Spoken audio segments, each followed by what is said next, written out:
Materi ini akan disampaikan oleh Bapak Ibu narasumber yang sama. Kepada Bapak Brian beserta tim, kami persilakan.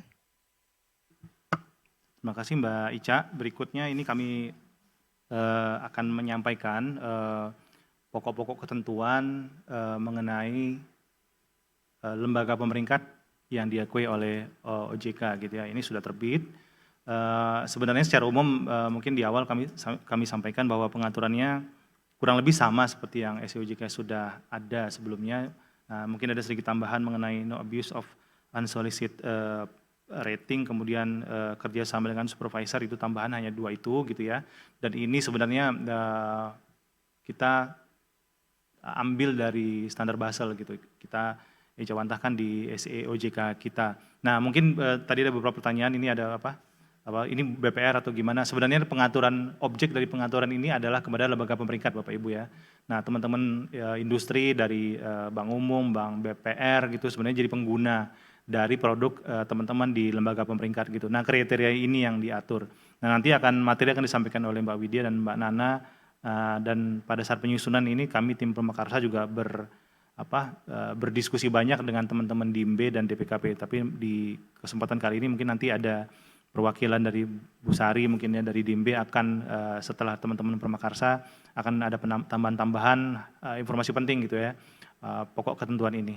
Nah, mungkin lebih awal kepada Mbak Widya dipersilakan. Ya. Assalamualaikum warahmatullahi wabarakatuh. Selamat sore Bapak Ibu. Mungkin kita langsung masuk ke sesi sosialisasi yang terakhir di hari ini, yaitu terkait SEOJK nomor 27 tahun 2025 tentang lembaga pemeringkat dan peringkat yang diakui OJK. Ini sebelumnya diatur di SEOJK nomor 37, SEOJK 03 tahun 2016. Nah, di ketentuan pasar modal itu ada juga ketentuan mengenai perizinan pemeringkat efek. Namun memang untuk ketentuan di sini di SEOJK ini fokusnya adalah untuk kepentingan prudensial perbankan gitu.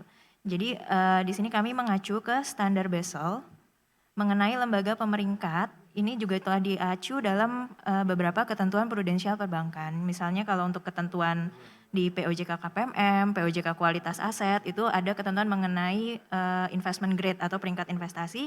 Biasanya kita akan sebutkan berdasarkan peringkat yang diterbitkan oleh lembaga pemeringkat yang diakui oleh OJK. Nah, lembaga pemeringkat yang diakui oleh OJK untuk kepentingan ketentuan tersebut mengacu ke SEOJK ini. Begitu juga contohnya di SEOJK mengenai ATMR kredit, itu bagi bank umum.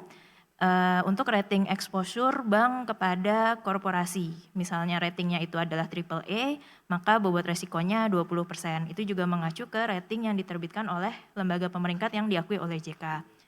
Implikasinya adalah kalau misalnya rating tersebut ternyata diterbitkan oleh lembaga pemeringkat yang tidak diakui, maka nanti untuk perhitungan ATMR risiko kreditnya dianggap sebagai unrated. Tentunya nanti bobotnya akan lebih besar. Nah, oleh karena itu memang penting bagi bank untuk memastikan dalam perhitungan kepentingan prudensial ini menggunakan lembaga pemeringkat yang sudah diakui di OJK dan itu ada di website OJK. Nah, ketentuan ini kami update. Tujuannya yang pertama adalah penyesuaian dengan standar Basel. Jadi ada update standar Basel Reform CRI 21 ini pada tahun 2020 terkait kriteria dan juga ada penjelasan tambahan. Kemudian berikutnya juga ini tujuannya untuk memperjelas proses dan kriteria pengakuannya. Dan di sini juga ada tambahan jenis dokumen-dokumen yang diperlukan dalam pengajuan pengakuan lembaga pemeringkat. Nah, ini overview untuk SEOJK ini. Yang di sini ada 7 bagian ya bersama lampiran. Nah, yang bagian pertama adalah terkait dengan ketentuan umum. Ini ada penjelasan mengenai pentingnya lembaga pemeringkat, penggunaan peringkat, dan juga pengakuan lembaga pemeringkat.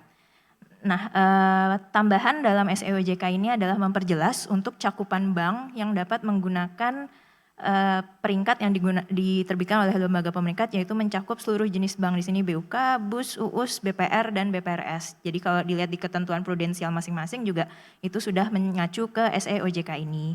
Kemudian juga ada pengertian mengenai lembaga pemeringkat dan peringkat yang diakui OJK. Nah, yang bab kedua ini terkait dengan penilaian lembaga pemeringkat. Di sini dijelaskan mengenai prinsip umum atas lembaga pemeringkat ini, kemudian juga proses pengakuan dan cakupan penilaiannya. Nah, tambahan di SEOJK ini adalah terkait proses pengakuan lembaga pemeringkat. Sebenarnya mungkin ini sudah berjalan selama ini ketika lembaga pemeringkat mengajukan kepada OJK, namun di sini kami tegaskan kembali di SEOJK agar informasinya lebih jelas ya bagi Bapak Ibu yang nanti juga akan mengajukan sebagai lembaga pemeringkat. Kemudian juga ada penyempurnaan kriteria penilaian lembaga pemeringkat, detailnya kita akan lihat di slide-slide berikutnya. Dan juga ada memperjelas kewenangan OJK untuk memperoleh informasi tambahan dalam proses pengakuan lembaga pemeringkat ini. Nanti bisa on-site ataupun konfirmasi lainnya langsung kepada lembaga pemeringkatnya. Kemudian yang bagian ketiga ini adalah penetapan dan publikasi lembaga pemeringkat. Jadi di sini ada kewenangan OJK untuk mempublikasikan lembaga pemeringkat yang diakui pada website OJK. Ini tidak berubah dan memang sudah ada juga di website OJK, bisa diakses. Kemudian ada bagian keempat ini adalah penginian lembaga pemeringkat dan juga peringkatnya. Ini penginian oleh OJK jika diperlukan serta mekanisme pengeluaran atas lembaga pemeringkat yang telah diakui. Nah, di sini tambahannya terkait informasi yang harus dilaporkan oleh lembaga pemeringkat kepada OJK. Kemudian juga informasi ini misalnya ada perubahan dari direksi, kemudian juga ada perubahan data kelembagaan lembaga pemeringkat, kemudian kalau ada informasi-informasi lain yang dapat mempengaruhi kemampuan lembaga pemeringkat tersebut untuk menerbitkan rating. Kemudian ada juga kriteria lembaga pemeringkat yang dapat dikeluarkan dari daftar lembaga pemeringkat yang diakui oleh OJK.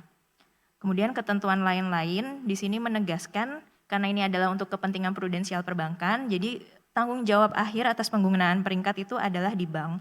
Di SEOJK ATMR Kredit juga sudah dijelaskan kewajiban bank untuk melakukan due diligence atas rating yang telah diterbitkan oleh lembaga pemeringkat, khususnya dalam penilaian resiko kredit untuk kepentingan perhitungan ATMR Kredit.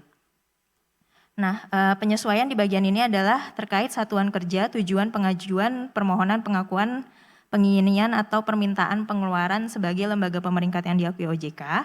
Di SEOJK sebelumnya tercantum itu disampaikan kepada Departemen Pengaturan dan Penelitian Perbankan. Nah, sekarang kami sesuaikan, jadi untuk penyampaian surat ataupun permohonan kepada OJK terkait dengan lembaga pemeringkat ini disampaikan kepada Departemen yang menangani perizinan di perbankan atau di DIMB ya, Departemen Perizinan dan Manajemen Krisis Perbankan. Kemudian ketentuan penutup ini adalah pencabutan, jadi SEOJK yang nomor 37 2016 itu dicabut dengan SEOJK ini dan berlaku sejak tanggal diundangkan. Nah, di lampiran ini bagian yang baru, di sini didetailkan mengenai parameter, persyaratan minimum dan juga contoh dokumen dari kriteria lembaga pemeringkat yang diakui. Nah, ini adalah overview untuk pengakuan lembaga pemeringkat. Di sini dibedakan antara lembaga pemeringkat Indonesia, maksudnya lembaga pemeringkat domestik ya yang berbadan hukum di Indonesia, dengan lembaga pemeringkat asing. Untuk lembaga pemeringkat yang berbadan hukum di Indonesia, itu perizinannya diterbitkan oleh OJK juga, yaitu di sektor pasar modal, ini mengacu ke POJK nomor 38 tahun 2018. Sedangkan kalau untuk lembaga pemeringkat asing, ini izin pendiriannya diterbitkan oleh otoritas di mana lembaga pemeringkat tersebut berkedudukan. Kemudian untuk kepentingan prudensial, penilaian pengakuannya yang pertama kali ini, kalau untuk domestik, maka pengakuannya dilakukan secara langsung, yaitu lembaga pemeringkat harus memenuhi seluruh cakupan penilaian yang ditetapkan sebagaimana diatur dalam SEOJK lembaga pemeringkat. Kemudian kalau untuk yang asing, itu yang pengakuannya dilakukan secara tidak langsung, yaitu diberikan jika lembaga pemeringkat telah memperoleh izin dari otoritas terkait, dengan memastikan cakupan penilaian ini setara dengan cakupan yang ditetapkan oleh OJK. Nah, cakupan kami tadi kan mengacu ke standar Basel yaitu CRI 21. Nah, kalau misalnya ternyata lembaga pemeringkat asing itu regulasi pengakuan dan cakupan penilaiannya di negara asalnya itu tidak sesuai dengan standar Basel tersebut, maka untuk penilaian pengakuannya itu akan dilakukan secara langsung oleh OJK. Jadi OJK akan mengakses lagi sebagaimana kriteria dalam SEOJK ini. Nah, penilaian pengakuan ini mungkin Bapak Ibu yang sudah diakui tidak perlu khawatir karena kita tidak akan melakukan assessment ulang ya Mbak Nana ya. Jadi ini adalah memang untuk pengajuan berikutnya kalau misalnya ada yang saat ini belum terdaftar, maka harus memperhatikan SEOJK ini untuk pendaftaran sebagai lembaga pemeringkat yang diakui oleh OJK. Kemudian untuk penginian, di sini OJK melakukan penginian berdasarkan pemantauan yang dilakukan secara berkala. Kemudian ada juga penghentian pengakuan. Ini bisa berdasarkan hasil penilaian OJK atau berdasarkan dari permintaan lembaga pemeringkat itu sendiri untuk dikeluarkan dari daftar lembaga pemeringkat yang diakui oleh OJK.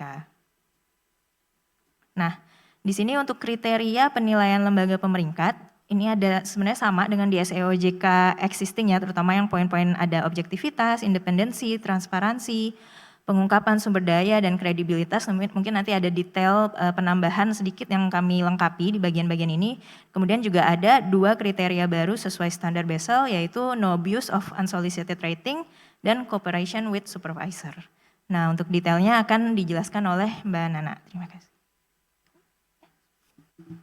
Baik, izin menjelaskan lebih lanjut Bapak Ibu terkait dengan kriteria penilaian lembaga pemeringkat. Mungkin sebelum menjelaskan detail dari masing-masing kriteria, izin saya sampaikan sekali lagi bahwa sebetulnya ini menegaskan untuk baik itu bank umum konvensional maupun syariah, baik juga BPR maupun BPRS, adanya lembaga pemeringkat ini itu untuk menentukan apakah peringkat yang dimiliki suatu debitur ataupun misalkan counterpart itu bisa digunakan atau tidak. Ketika dia tidak memenuhi lembaga pemeringkat ini tidak diakui OJK, maka dia tidak bisa, ratingnya itu tidak bisa untuk digunakan untuk perhitungan prudensial. Kemudian mungkin kita jelaskan satu persatu. Ya.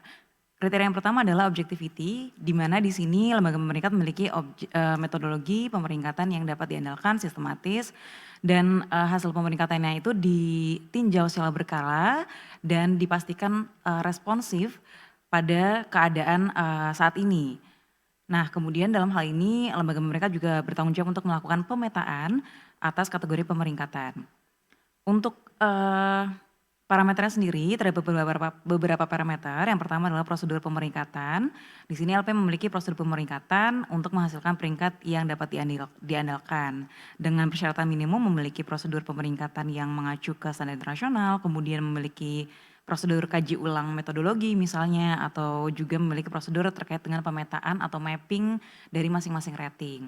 Nah, contoh dokumennya itu adalah misalnya dokumen yang menjelaskan prosedur pemeringkatan. Nah, sebelum saya lanjut saya juga ingin menegaskan Bapak Ibu bahwa sebetulnya kriteria-kriteria ini sudah ada di SEOJK existing, namun kami menambahkan penjelasan terkait dengan parameter dan juga contoh dokumen di lampiran SEOJK ini agar dalam hal kedepannya nanti ada lembaga pemeringkat yang ingin mengajukan pengakuan itu bisa melihat SEOJK yang ini seperti itu. Nah, kemudian parameter berikutnya adalah metodologi pemeringkatan. Di sini lembaga pemeringkat memiliki metodologi pemeringkatan bagi setiap segmen pasar. Seperti yang kita tahu Bapak dan Ibu, kalau melihat sektor ekonomi yang beragam dan juga jenisnya banyak, itu memang untuk pemeringkatan dari misalnya agrikultur dengan sektor mining misalnya, itu kan 2 hal yang berbeda dan memiliki faktor-faktor penentu peringkat yang berbeda juga. Nah, dalam hal ini kita mengarahkan bahwa lembaga pemeringkat itu memiliki metode untuk masing-masing sektor gitu. Kemudian dalam hal ini kita mengarahkan juga memiliki metode, memiliki skala peringkat yang dapat diperbandingkan, atau dalam hal ini pemetaan ya Bapak Ibu, nanti akan kami jelaskan di slide selanjutnya. Tapi untuk contoh dokumennya sendiri, lembaga pemeringkat bisa menyampaikan dokumen yang menjelaskan mengenai dengan prosedur pengujian dari metodologi tersebut. Kemudian selanjutnya adalah proses penetapan peringkat. Nah, dalam hal ini pemeringkatan itu ditetapkan oleh komite yang tentunya kompeten di bidang masing-masing, serta kewenangannya juga jelas. Maka untuk contoh dokumennya sendiri, lembaga pemeringkat bisa mengajukan dokumen yang menjelaskan mengenai kewenangan komite pemeringkat. Parameter selanjutnya adalah hasil pemeringkatan. Hasil pemeringkatan di sini seperti yang sudah dijelaskan bahwa harus ditinjau secara berkelanjutan dan juga sifatnya responsif terhadap faktor-faktor yang mempengaruhi pemeringkatan. Kemudian untuk parameter selanjutnya adalah standar pemeringkatan. Diharapkan lembaga pemeringkat ini mengacu ke best practice yang juga mengacu ke standar internasional. Kemudian juga ada kaji ulang atau review di mana metodologi dan juga prosedur itu dikaji secara berkala dan dibuktikan dengan contoh-contoh dokumen seperti hasil kaji ulang dan prosedur-prosedur kaji ulang yang dimiliki. Nah, kemudian selanjutnya terkait dengan mapping atau pemetaan, seperti yang sudah dijelaskan bahwa di kriteria objectivity lembaga pemeringkat ini diharuskan untuk dapat melakukan pemetaan kategori peringkat yang diterbitkan dengan bobot resiko kredit yang memperhatikan beberapa hal, yaitu yang pertama adalah berdasarkan standar internasional. Dalam hal ini kita lembaga pemeringkat bisa mengacu ke Basel Standard, itu dia memperbandingkan peringkat-peringkatnya berdasarkan perhitungan cumulative default rate atau CDR. Ya ini sepertinya existing pun tentunya lembaga pemeringkat Bapak Ibu sudah melakukan hal ini ya. Kemudian juga mempertimbangkan faktor-faktor kualitatif dan juga kuantitatif. Dan dalam hal ini juga Bapak Ibu perbankan juga bisa melihat atau membandingkan apakah rating yang diterbitkan itu mencerminkan creditworthiness sesuai dengan misalnya SOJK TMR kredit kita gitu ya. Untuk bisa mencerminkan kemampuan pembayaran dari debitur misalnya seperti itu. Nah, di FAQ juga sudah kami jelaskan kira-kira pemetaan yang bisa dilakukan itu mengacu ke standar yang seperti apa, standar Basel, judul standarnya seperti apa, kita juga sudah jelaskan di FAQ SEOJK lembaga pemeringkat ini. Kemudian kita masuk ke kriteria berikutnya yaitu independensi, di mana di sini kita menginginkan lembaga pemeringkat yang diakui itu independen atau bebas dari segala bentuk kepentingan, baik itu ekonomi, sosial, dan juga politik. Dan beberapa parameter yang kami gunakan untuk pengukuran adalah yang pertama, kedudukan dan kondisi lembaga keuangan itu tidak berada di bawah kepentingan, seperti yang sudah dijelaskan tadi. Dengan contoh dokumennya adalah surat pernyataan bahwa pemilik tidak mempengaruhi keputusan dan kebijakan pemeringkatan. Kemudian juga ada kegiatan usaha. Sebetulnya ini juga pembuatan SOJK ini kita inline-kan juga dengan yang PM punya ya Bapak Ibu. Jadi mungkin akan tidak beda jauh, tetapi memang ini kami mengacu kepada standar Basel untuk pemenuhan kriteria lembaga pemeringkat dalam rangka perhitungan prudensial. Sehingga untuk kegiatan usahanya memang diharapkan terpisah, yaitu secara operasional, hukum maupun juga fisik dalam hal dimungkinkan. Ini juga sama seperti ketentuan di pasar modal. Kemudian selanjutnya adalah prosedur pemeringkatan, di mana lembaga pemeringkat memiliki prosedur pemeringkatan yang dapat menjaga independensinya, sehingga contoh dokumen yang kita ajukan adalah yang dapat diajukan lembaga pemeringkat adalah kebijakan yang berkaitan dengan benturan kepentingan misalnya. Kalau saat ini sih kita lihat memang seluruhnya sudah memiliki kebijakan tersebut ya, karena memang ini juga disyaratkan di pasar modal juga. Kemudian selanjutnya adalah kontrak perjanjian pemeringkatan. Di sini lembaga pemeringkat mempertahankan independensinya sebagaimana yang dijelaskan di masing-masing kontrak perjanjian dengan pihak yang diperingkat. Kemudian juga ada kegiatan operasional. Di sini lembaga pemeringkat mengacu Code of Conduct yang menjamin independensi. Yang dicontohkan dokumennya adalah standar internasional yang diacu. Misalnya bisa mengacu ke IOSCO, kemudian juga ACRA dan ICRA, itu kami juga sudah jelaskan di FAQ SEOJK ini. Selanjutnya untuk kriteria berikutnya adalah terkait dengan transparansi. Di sini lembaga pemeringkat melakukan transparansi kepada publik terkait dengan hasil pemeringkatan. Nah, parameter transparansinya yaitu terkait dengan kebijakan dan prosedur. Tentunya lembaga pemeringkat harus memiliki kebijakan maupun juga prosedur terkait dengan transparansi hasil pemeringkatan. Dan selanjutnya adalah hasil pemeringkatan, di mana lembaga pemeringkat ini mempublikasikan seluruh hasil pemeringkatannya di masing-masing website dengan kami meminta contoh dokumen, misalnya terkait bukti publikasi. Nah, di sini lembaga pemeringkat memang diharuskan untuk mempublikasikan antara lain terkait dengan metodologi yang digunakan, kemudian juga hasil pemeringkatan yang seperti apa, dan rentang waktu pemeringkatan. Misalnya terakhir kali diperingkat atau misalkan diperbarui itu tanggal berapa, seperti itu Bapak Ibu. Selanjutnya adalah hasil pemantauan. Lembaga pemeringkat ini mempublikasikan hasil pemantauan ketika jika ada atau jika sudah dilakukan ya Bapak Ibu ya, ke website masing-masing lembaga pemeringkat. Nah, contoh dokumennya adalah bukti publikasi terkait dengan hasil pemantauan tersebut. Kemudian kriteria berikutnya adalah disclosure, di mana di sini lembaga pemeringkat mengungkapkan informasi-informasi mengenai lembaga pemeringkat itu sendiri secara umum ya. Parameternya adalah kemudahan akses. Di sini kami meminta lembaga pemeringkat harus memiliki website karena untuk memudahkan akses bagi publik untuk mengakses hasil-hasil pemeringkatan. Nah, bukti dokumennya adalah situs web dari lembaga pemeringkat itu sendiri, kemudian juga ada benturan kepentingan. Di sini lembaga pemeringkat mengungkapkan kebijakan dan juga prosedur mengenai benturan kepentingan itu sendiri. Kemudian ada juga perubahan internal. Nah, dalam hal ini lembaga pemeringkat wajib mengungkapkan dalam hal terdapat perubahan-perubahan yang signifikan, misalnya seperti perubahan pemilih, kemudian perubahan direksi dan lain-lain, itu diungkapkan oleh lembaga pemeringkat. Selanjutnya terkait informasi mengenai pemeringkatan, lembaga pemeringkat mempublikasikan antara lain kode etiknya, kemudian juga default rate dan juga definisi mengenai default yang digunakan oleh lembaga pemeringkat. Contoh dokumen di sini adalah kebijakan publikasi atas informasi yang berkaitan dengan lembaga pemeringkat. Selanjutnya adalah kompensasi. Di sini lembaga pemeringkat mempublikasikan ketentuan mengenai kompensasi dengan pihak yang diperingkat. Nah, contoh dokumennya adalah bukti pengungkapan kebijakan kompensasi untuk pihak yang diperingkat. Selanjutnya adalah terkait dengan resources.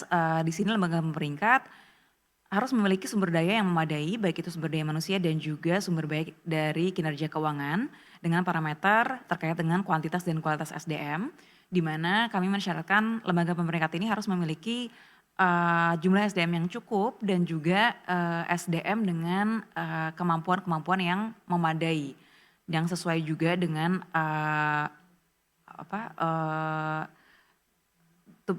tupoksinya masing-masing ya Bapak Ibu. Selanjutnya adalah sumber daya keuangan. Di sini dinilai dari kemampuan dari kinerja keuangan yang memadai, termasuk juga keberlangsungan usaha.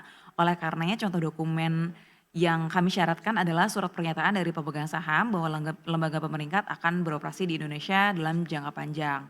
Nah, sekali lagi kami jelaskan juga Bapak Ibu bahwa kriteria-kriteria ini itu perlu dipenuhi oleh lembaga pemeringkat di pemeringkat Indonesia ya Bapak Ibu ya. Dalam hal pemeringkat asing itu mengajukan kepada kita akan melakukan pengakuan secara indirect, namun dalam hal tidak dapat dilakukan secara indirect akan dilakukan secara langsung juga. Jadi tetap kriteria ini perlu diperhatikan oleh Bapak Ibu sekalian. Nah, selanjutnya adalah credibility, di mana dalam hal ini kredibilitas dari lembaga pemeringkat itu dinilai dari pemenuhan kriteria-kriteria yang tadi sudah saya jelaskan, dan juga bagaimana lembaga pemeringkat ini untuk menjaga informasi-informasi yang rahasia. Nah, mungkin dapat saya jelaskan juga Bapak Ibu, dalam hal lembaga pemeringkat ini beroperasi di berbagai negara ataupun juga di berbagai wilayah, itu tidak menjamin kredibilitasnya. Jadi itu tidak menjadi parameter kami atau tidak menambah nilai dalam parameter kredibilitas. Adapun parameter-parameter terkait dengan credibility adalah berizin. Yang pertama adalah berizin, seperti yang sudah dijelaskan bahwa izin untuk yang lembaga pemeringkat Indonesia itu ada di OJK Pasar Modal. Kemudian juga yang kedua telah menjalankan kegiatan operasional. Lembaga pemeringkat ini telah menjalankan kegiatan operasional minimal 1 tahun dan juga menghasilkan dua pemeringkatan. Kemudian yang ketiga adalah kebijakan penyebaran informasi, seperti yang sudah saya jelaskan bahwa tentunya lembaga pemeringkat memiliki prosedur terkait dengan kerahasiaan data. Dan selanjutnya adalah rekam jejak, di sini memiliki rekam jejak penerbitan pemeringkatan. Contoh dokumennya ada di default study, atau mungkin dalam hal ini lembaga pemeringkat memiliki juga pengaduan konsumen, seperti itu yang harus memiliki prosedurnya juga ya Bapak Ibu. Ini juga sejalan dengan ketentuan pasar modal tentunya. Kemudian kita ke kriteria berikutnya.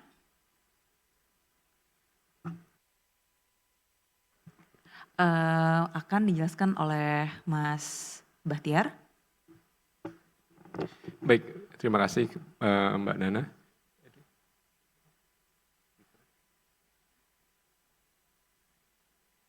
Oke, ya Bapak Ibu sekalian, terkait kriteria selanjutnya, 2 kriteria terakhir ini merupakan kriteria tambahan yang terdapat pada penilaian lembaga pemeringkat ini, Bapak Ibu. Jadi yang pertama itu terkait no abuse of unsolicited rating. Jadi seperti Bapak Ibu tahu bahwa pengajuan rating itu bisa berasal dari 2 sumber gitu ya. Yang pertama terkait solicited atau diminta, diajukan. Yang kedua adalah unsolicited.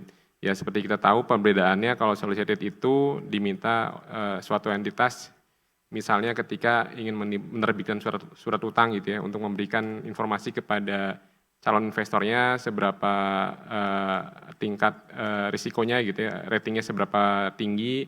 Sedangkan kalau unsolicited itu tanpa adanya permintaan, tapi lembaga pemeringkat melakukan inisiatif untuk penilaian terhadap suatu perusahaan. Nah, ketika dilakukan tanpa permintaan, tentunya data-datanya akan terbatas karena tidak ada kerjasama gitu ya yang mengharuskan si perusahaan itu menyediakan data-data yang non-publish. Sedangkan kalau solicited itu nantinya akan dilengkapi oleh data-data yang lebih lengkap karena nggak hanya mencakup data-data yang publish gitu ya. Nah, yang kami tekankan di sini adalah bahwa sebentar saya cek. Slide-nya bisa ditampilkan lagi, Mas, yang ya oke.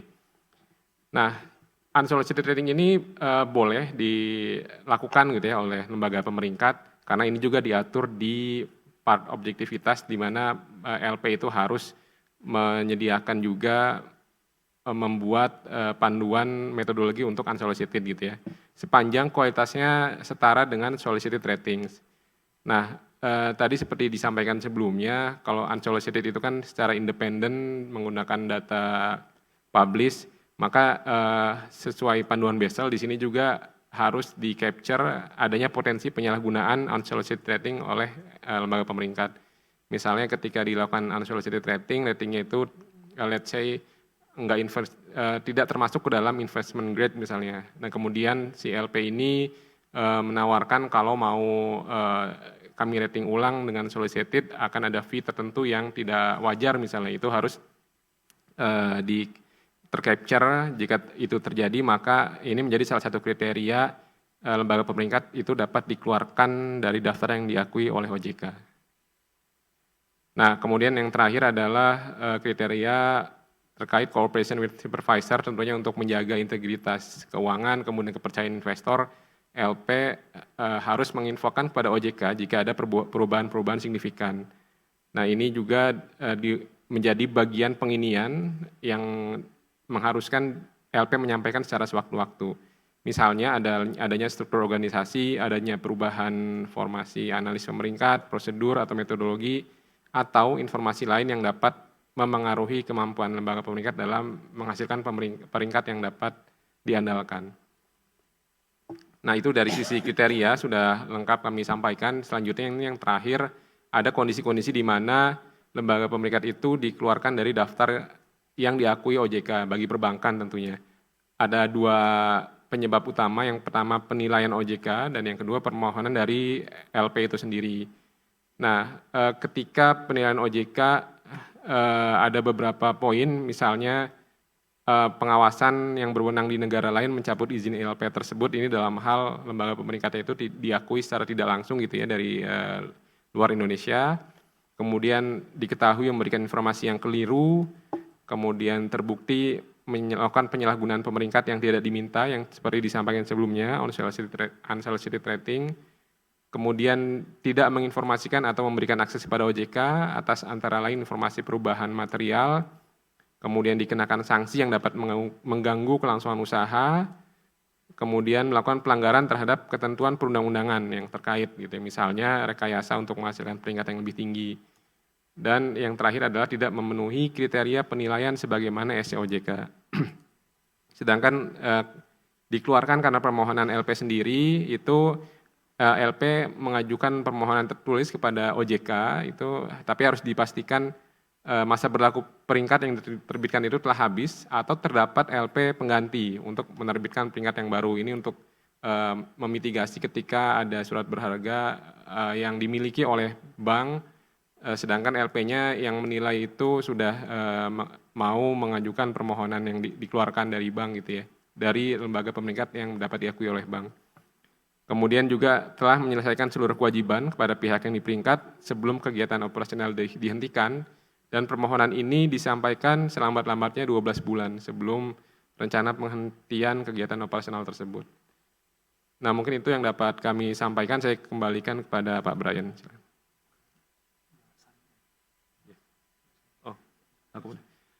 Oke, sebelum ke Pak Brian, kami beri kesempatan jika rekan-rekan di IMB, Ibu Sari atau rekan yang lain ingin menambahkan dari yang sudah kami jelaskan, dipersilakan.